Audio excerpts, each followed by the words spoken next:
This is Ian Miller, What's going on, guys? It's Andrew. and welcome to another episode of Media Talk with Miller Smith.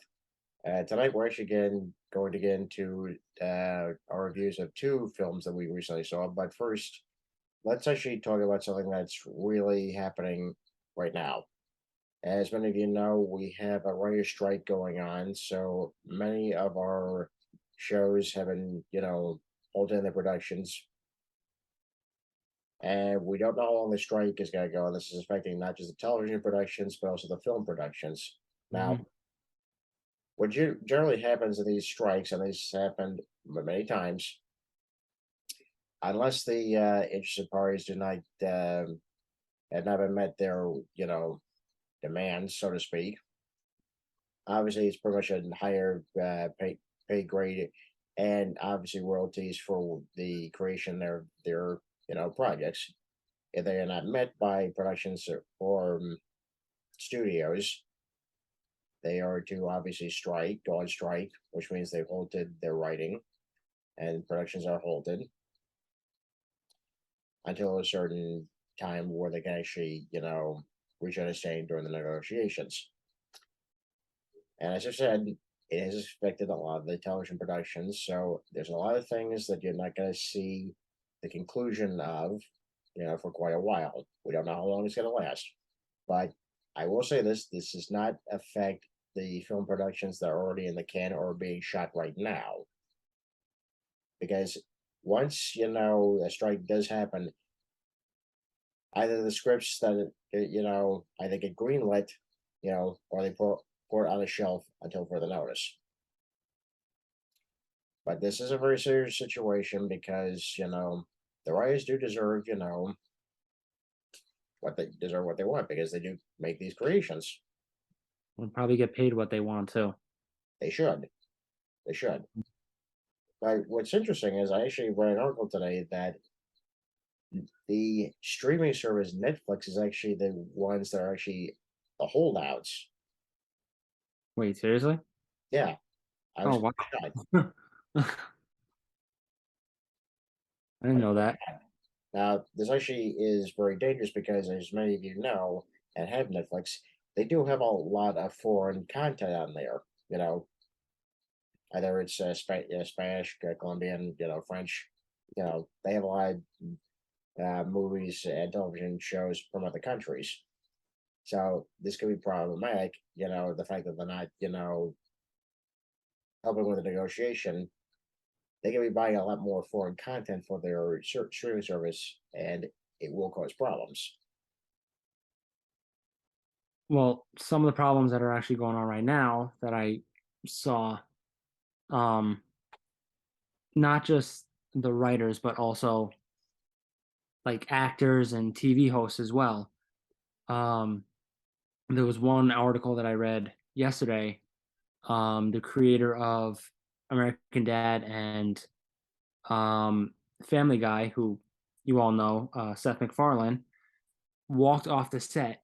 Well, not walked off the set, but he quit the show until the writer's strike gets resolved. Yeah. So he won't be on the show anytime soon until they get all this resolved. Yes. Now, many of you probably remember the writer's strike of 2007, 2008. Now, this did go on for at least 3 months, but the quality of the shows did suffer, hmm either in the writing or just in the cancellation of some of the series. In fact, here the show Heroes was one of those casualties of the writer's strike. So it was 24 too. Yes, 24 was It delayed, yeah, season 7 was delayed by 1 year. and of course, it did suffer some of our film productions as well during that period. And of course, I'm talking about 2008's Quantum of Solace. Wait. Didn't it premiere? Wait, when did it come out? It came out in '08. It came out already Oh, in November. okay. Yeah. And because of the writer's strike, it did suffer in the story. As many of you remember, it was not very, clear what the actual overall plot was. Right. They just Yeah. sort of while they were in production, they just sort of, make some stuff up as they went along. Yeah. So I hope that this writer's strike is resolved very quickly, and the writers do get what they deserve, rightly so. No, absolutely. I mean, they recently shut down Marvel's Daredevil. So they shut down production of that, so they won't be filming for quite a while. I'm not sure what other shows, caught it. I think Blade caught it too, so they're not Yeah, gonna be yeah, filming they that for shut a down. while. Yeah, they shut down their production. Yeah, I mean, good. I mean, I shouldn't say good, but it's good for the all the how should I say it? All the primetime shows. Like they filmed all those shows and then they ended before the writer's strike ended or began, I should say. Um, I would say that's appropriate because a lot of the seasons were obviously going to end to the season finales. You mhm, know, there was no break or pause in the productions, so that was yeah. fine. So yeah, so whoever out there watches all those primetime shows, I'm sure most of you do. We will in fact get the season finales on time, which is good. But other than that, we like Ian said, we don't know how long this writer strike will go on. All these TV shows now that we're looking forward to are going to get delayed because of this. Um, so hopefully they get the money they deserve, and hopefully this ends within at least a month or two. But we can't guarantee that at all. So No, because we're just only reporting it. We don't know what's going to happen. yeah. You know. Also, um, the one of the hosts of Jeopardy, Mayim Bialik, who played Amy on The Big Bang Theory, she has left Jeopardy because of the writer's strike. So she Yeah, won't be back for that either. yeah. What's interesting also is she just had her sitcom "Call Me Kate" canceled after 3 seasons, and they just ended their season finale. So, which ended up to be their series finale. So Hmm. just just in the nick of time, I suppose, if you can call it that. Yeah. So I mean, who knows what this writer's strike is going to do? Whether people quit their jobs or whatever. You know, whether they're going to go back or whatever the resolution of this writer's strike is. I mean, I hope it gets back to normal very soon. So Yeah. What's interesting is a lot of stars are also help, being part of the strike as well. They're petitioning us, every day with this. So it's very inspiring to see stuff like that because the actors really have a lot of respect for the writers, and I have respect for the writers as well. no, yeah, of course. I mean, we all have to remember it's not just TV shows too. It's movies also. Yeah, All these these, are the talented individuals that create the words that your yeah, favorite actor, is saying through dialogue or just exactly. describing a scene. Yeah, I mean, whether it's TV shows or movies or whatever else you can think of. I mean, writers, these writers make the movie pretty much. So they they write the script. They give the lines to the actors, actresses. You know, and you know they they're mo you can't take out the director because the director has all these directions and stuff, but mostly the writer makes these movies. you Exactly. know the screenplay has to be great to fit the movie and all this stuff, so they should really get paid for what they're owed after what they do for the cinema and all stuff like that. So Yeah. So, like we said, that we hope it gets resolved very quickly, and everyone actually ends up happy getting their, proper payment. yeah, so any more news on it we'll talk about when it happens, so just stay tuned on that. Yeah. Before we get into our two reviews, I'd like to bring up this point right now. As many of you know, HBO Max is changing their, call sign to Max. Yeah, that's a big push right there. Just HBO to say Max. What I'm learning is because I've been scrolling Cartoon Network right now, because originally I was watching Rick and Morty before the show started, but as I'm going through Cartoon Network, they're taking away some of the animated shows. For example, Dexter's Laboratory. I was a very big fan of that. I was able to watch it recently, and now it's gone from the Cartoon Network hub, and I'm just as pissed about it as you guys are. That was one of his favorite shows. Yes, and there will be hell to pay. Yeah, but this is part of their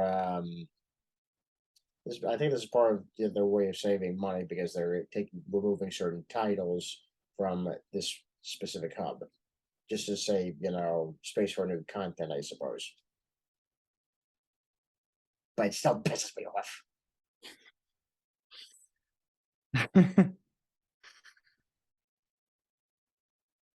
Yeah, you can see that his favorite TV show, it's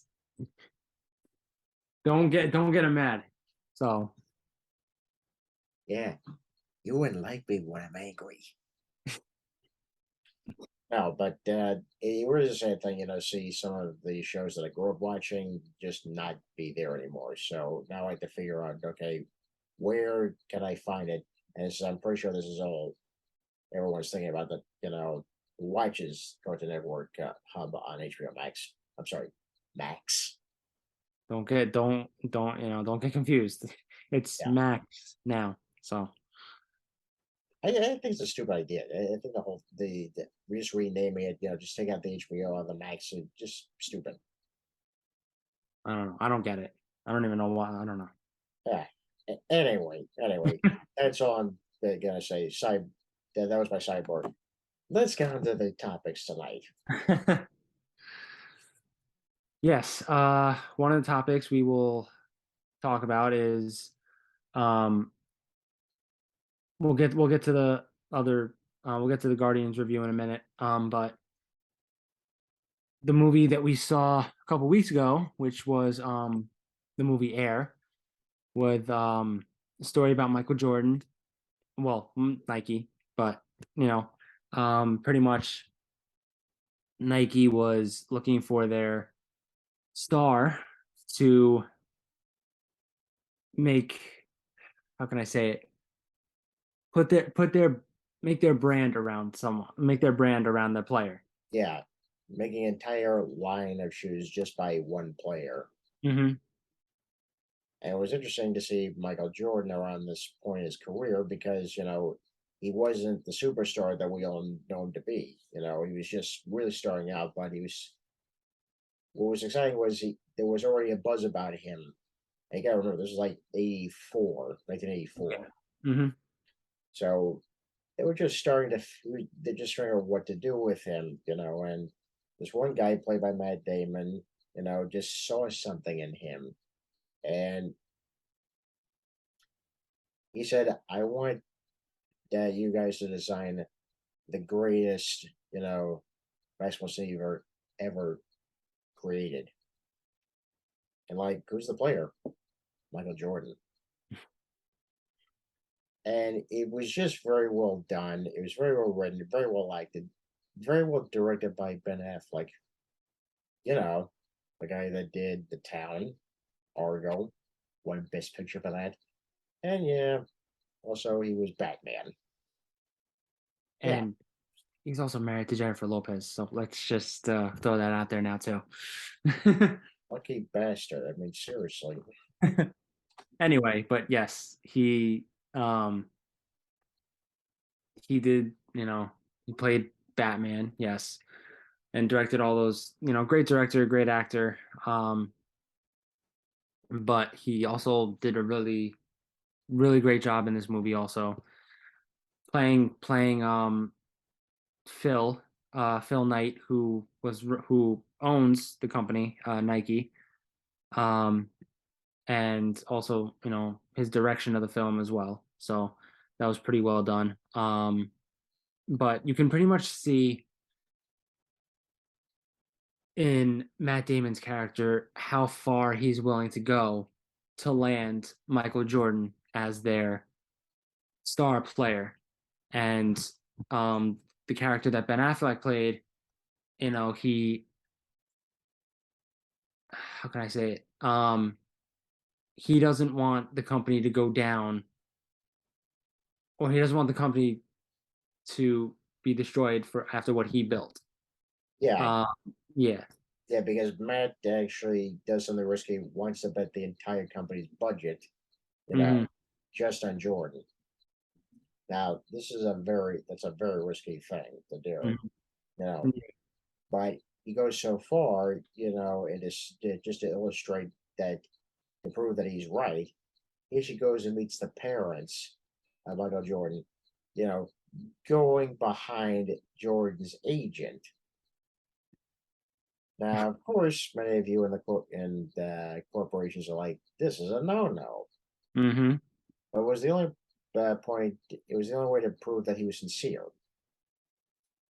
You don't see that very often in these type of corporations, that they're sincere. No, you don't. Now, here's a fun fact for all of you out there that watched this movie or saw this movie. I'm pretty sure all you sports fans out there. The parents of Michael Jordan played the mother, played by Viola Davis, the wonderful, talented, all around So great pretty, Viola Davis. so um, and the father, then this is the fun fact I'll get to. The father of Michael Jordan was actually Viola Davis's real life husband, which I found out, before I saw this movie. So mm, I don't know if that was a condition for Viola Davis to come on. I mean, I don't know, to join the movie, but that was that actually I found pretty interesting that they actually got Viola Davis's real life husband to actually be in this movie with her. So I and, like that. and to play Michael Jordan's father. So I like that, because it was just to show, that it was very much real. hmm I actually find it great when the couples actually do act together in the same movie. And just to say, okay, I'm starting to see the chemistry here. I'm starting to see, why they work so well outside behind the cameras. yeah, yeah, but no, I mean it looked like they had they acted well together, but I thought that was pretty interesting and um it's pretty well done by Ben too. But I don't know. Well, he probably didn't cast him, but he was just directing him or whatever. Yeah, But yeah, and then you really don't see Michael Jordan too much in this movie. I mean, you see a younger version of Michael Jordan, but you don't really see his face. They never show you his face in this movie. I think that was a very smart thing to do, but they were able to show a montage of his, documenting his whole career, especially the goods and the negatives, Hmm. you know, just to show that he's human, Yeah, I mean, this was just all around great story, all around great acting. And like I said before, I mean, Matt Damon's character just went above and beyond to land Michael Jordan, even though Nike wasn't Michael Jordan's first choice at all. No, it wasn't. Yeah, I mean, Michael Jordan originally, and this is all true. I mean, I'm pretty sure Michael Jordan wanted to go to Adidas. Yeah, That was his top choice. And then there was Converse after that. And then, I think Nike was way, way down on the list that he wanted to go to. Um, but you can just tell when you see the movie that Matt Damon's character is just was willing to go all out, was willing to spend the money to get Michael Jordan. He visited his parents when he was strictly told not to, and he would, most likely lose his job, but he just didn't care. He wanted to land Michael Jordan no matter what the cost was, even if he got fired. Yeah. So And that, yeah. the rest is history. Jordan got I think, a percentage of the sales of Air Mhm. Jordan, still getting it, and they've donated at least billions of dollars, to charities. Mhm. So, like I said, the rest is history. Yeah, I mean, if you haven't seen this movie, I would recommend you seeing it. Um, It's available now on Amazon Prime. yeah, it came out yesterday, I believe, right? Yeah, it came out yesterday on Amazon Prime. So, I mean, go see it. It's just a well done, phenomenal movie, and you know, I'm Inspiring, hoping hmm? inspiring as well. Inspiring, yes, and I'm just hoping it gets nominated for plenty of Oscars or Golden Globes, I would love Golden Globes, something like that. I So want to see a Golden Globe at least. at least Matt Damon getting a Best Actor, and and probably Matt Damon getting Best Matt Damon. Wow, Ben Affleck getting Best Director. So Yeah. So, knock on wood. if Okay, for not, yeah, I mean, if not, I'm gonna go down to wherever and demand that they get nominated. I'll boycott, the Oscars. That's what I'll do. Okay, on to our next review, which was Marvel Studios' Guardians of the Galaxy Volume 3. This is the final entry with this group of the Guardians, directed by the legendary James Gunn. Yeah, I'm sure, as you saw in our last video, on our last episode, we talked about it for about 5 minutes or so. So now we'll just get into more detail about it. If you haven't seen it yet, I would probably mute it, or just mute right now, or log off, or Or hit the pause button, go and actually see the movie, come back, then hit the play button. I'm going to give you 5 seconds. Okay, you ready? All right, here we go. count it down. Okay, all right, take it away. Okay, as we start at the beginning of the movie, our group is now in nowhere. They actually resurrected nowhere after the events of Infinity War, and they've now made it their home, along with many refugees. So this is pretty good. We see Quill, played by Chris Pratt, in a very drunk stupor because he's still reeling from his loss of Gamora. Yeah, he, as most of you know, after Endgame, I mean, he wanted to. Well, in Infinity War, he was devastated, about Gamora, what Thanos did, and then in Endgame, it wasn't the real Gamora, but well, his Gamora in his timeline, but he wanted to try and get that magic back, or what they both felt for each other. Yeah, So yeah. you see this going through the course of this third installment, which does not go very well because this is not the Gamora that he knows. But it doesn't take away from the main plot, which is pretty much Rocket's background story, and you understand why he doesn't talk about Hmm. background story because it's very tragic. Yeah, I wasn't expecting to see all of what happened to him, but after what we saw, I could imagine. I could see why he never wanted, why he was so angry. Well, not angry, but he was so, what's the word? Um, He was trying to distance himself. yeah. Um, he he tried to escape, and then he lost all his friends in the process, and this guy. who's in charge of it, the Enlightenment in High, hold on, I have it name. here. I think it was like the Enlightenment or something. Um, hang on one second.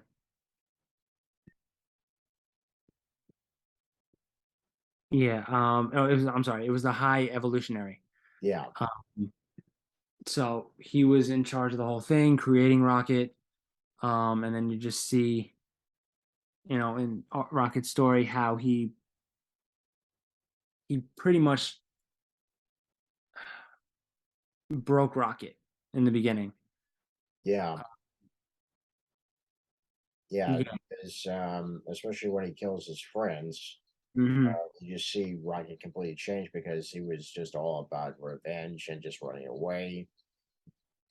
And something horrible does happen to Rocket in the process of this as we're going through these flashbacks. He does get injured, you know,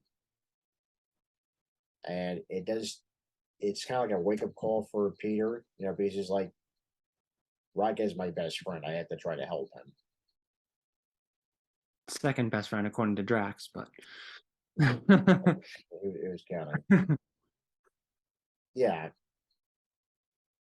So it was very powerful acting from Pratt, especially in that particular scene.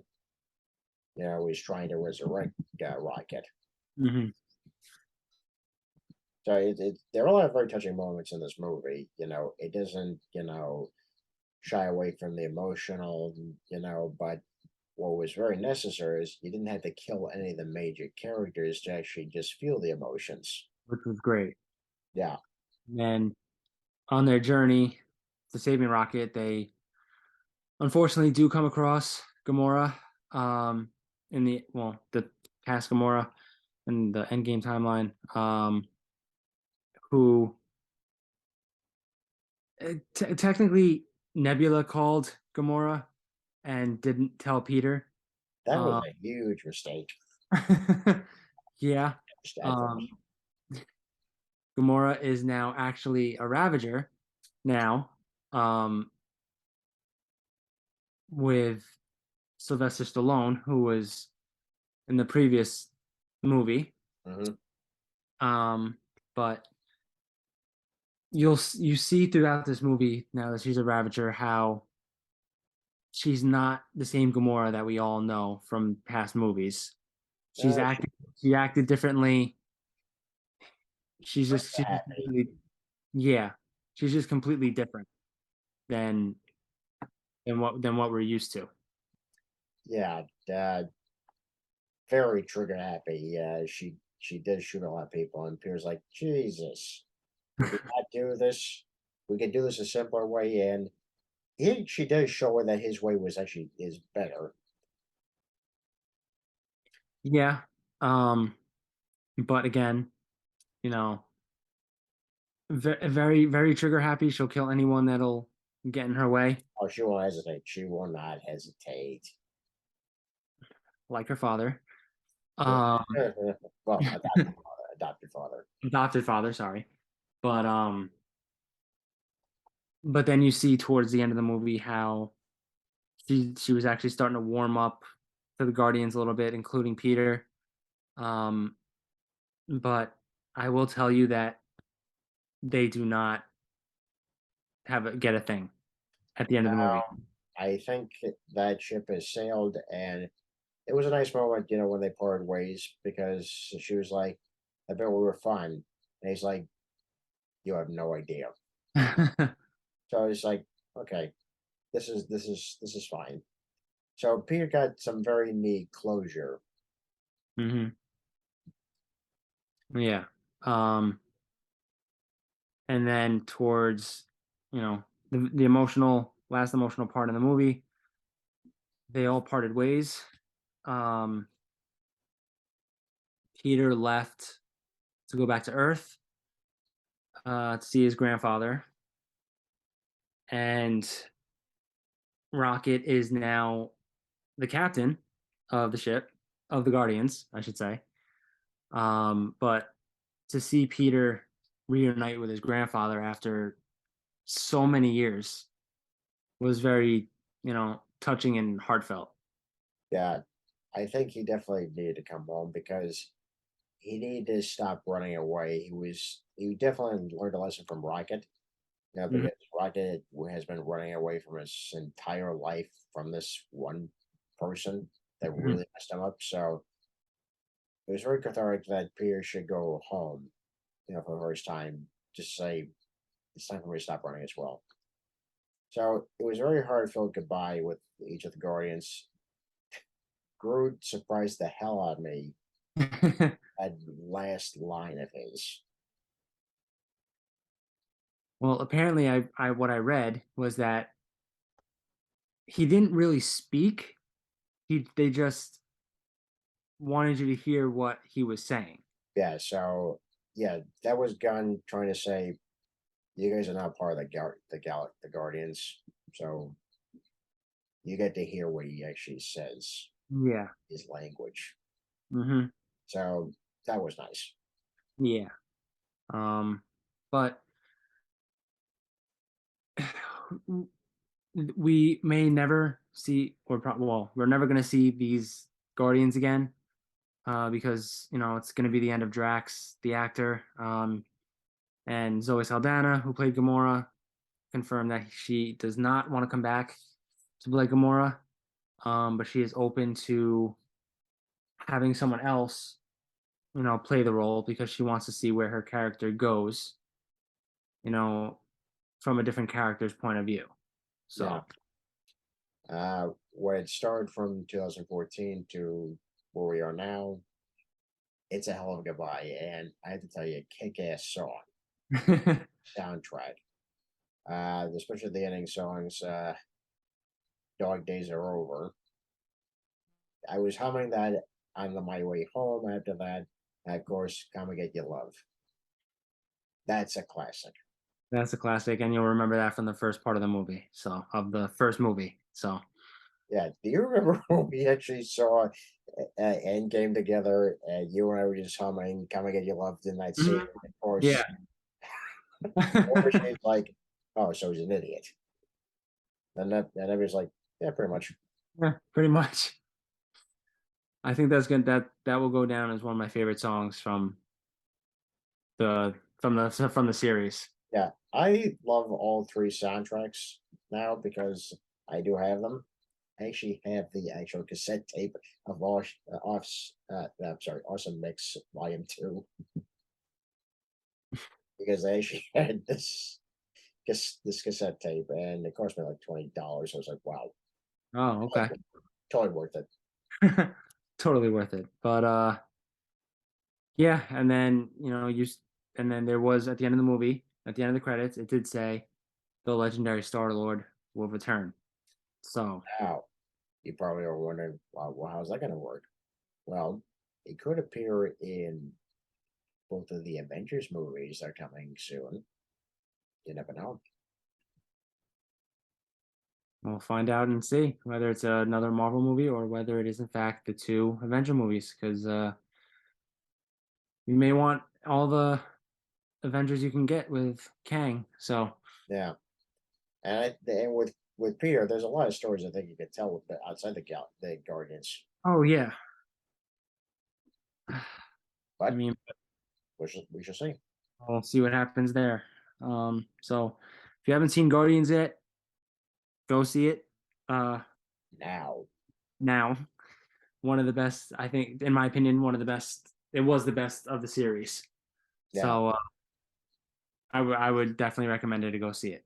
and why don't we start the summer blockbuster time?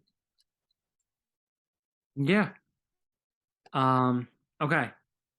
So the last topic we will get into today is we've talked about this in a few more in last few episodes. But we will touch on it a little bit more since we are seeing it next week, which will be Fast X. Yeah, the 10th installment of the Fast and Furious franchise. Lots happening in this particular installment. Yeah, they did announce, well, Vin Diesel kind of confirmed it, but didn't really say too much about it. That this movie that's coming out next week is actually going to be part of a trilogy. Yeah, So, we yeah, so don't know. Yeah, we don't know if that's actually true or not. He could be just hinting at. But if it's true, I welcome it. yeah, I mean, you're getting a 12th movie out of it. We thought we were going to end with 11, but Yeah, if we're going to get a 12th movie out of it, I'm curious to see where they're going to go with it. yeah. And I still stand by what I said, folks. If any, stuff happens in there that is just way beyond reality, I'm just gonna head out the door. Yeah, but I'm just curious to see where they go with this. It looks action packed, it looks fun, like all the other movies. Um I think we said that Brie Larson's playing Mr. Nobody's daughter, right? Yeah. We said that. Okay. So yeah, so she will not be playing a Toretto, thank God. Um Ian's very thrilled about that. Dodge the bullet, dodge the bullet. Yeah, I'm very, very curious, I'm very excited to see it. Really quickly, what was your favorite movie of the franchise? For God's sake. I'm gonna go with 7. 7? Yeah. Yeah, I would agree with that too. It was Paul Walker's last movie, and Yeah. I think the one that comes second is 5. 5. Yeah, yeah. I would actually probably say 6 All right, all right, I'll give you that. I'll give you that. would be my second one. But yeah. Anything else you want to add in there? No, just kind of excited to see it. Yeah. So maybe you know we'll see what happens, and maybe we'll do a before scene before the movie, and we'll talk about it beforehand. So we'll Yeah. see on that one. Well, that's it for us tonight. I'm Ian Miller, I'm Andrew Smith. and this has been Media Talk with Miller Smith. Have a night, folks. Good night, guys. If you'd like to follow us on YouTube, just hit that like button and subscribe.